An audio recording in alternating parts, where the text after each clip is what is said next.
piece of advice: don't allow yourself to get bitten, stung, scratched, licked, or generally assaulted by any animals or insects in an attempt to gain this power.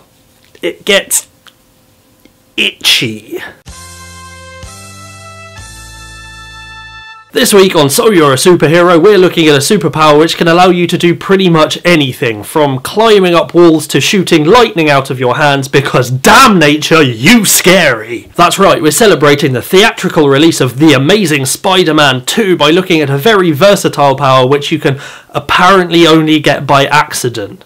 Unless you work at a certain multinational, people who work there seem to get this shit all the time. Anyway, it's the superpower of animal attributes.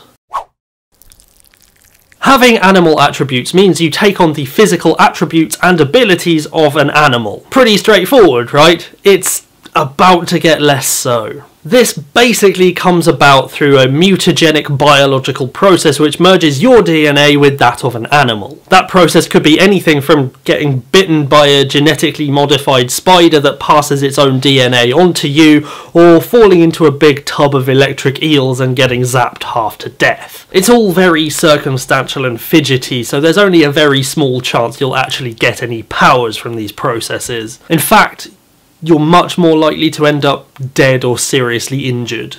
Apparently, electric eels don't take too kindly to random humans crashing their parties. I don't have any superpowers, and now I can't feel my balls anymore. But on the rare occasions it actually works and you do get superpowers, the nature of those powers will be dependent on the kind of animal you interacted with. For example, you could get physical abilities equivalent to a spider. Oh wow, this is awesome. Hang on. I think that guy owes me money. Or an electric eel.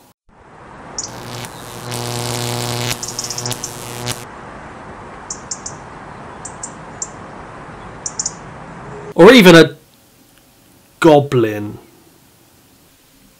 I've got no fucking idea, honestly.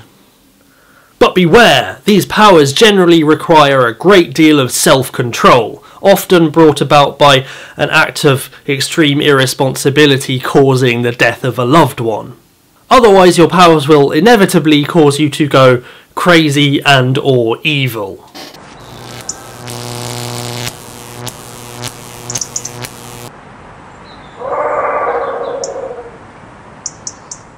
But apparently it won't stop you from having some of the more ridiculous characteristics of the animal whose attributes you have.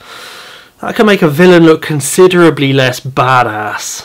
The other drawback of having animal attributes is that because of how difficult they are to come by, chances are people will want to experiment on you in a desperate attempt to replicate the accident which gave you your powers. And chances are the people trying to find you will have vast amounts more money, resources and manpower than you. So you will almost definitely get kidnapped and sort of vivisected at some point in your career. And let me tell you, that shit is no fun.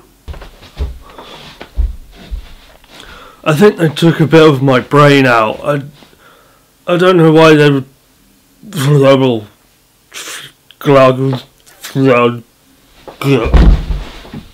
Yeah, loss of part of your brain could really make you go strawberries. Wait, what? So more so than any other power, it's important to keep your secret identity a secret. But find a decent name and remember that Spider-Man, Spider-Woman, Man-Spider and all the other really obvious names are already taken. Anyway, leave a comment in the section below telling me what kind of animal attributes you would have and what you would do with them, and your comment could be featured in the next Alter Ego video blog. Remember to watch The Amazing Spider-Man 2 in cinemas this week, and of course, stay conservatory. They really did a number on my brain. Hey guys, thanks for watching. If you want to see more, you can click over there for the last episode of So You're a Superhero, or the most recent Alter Ego video blog.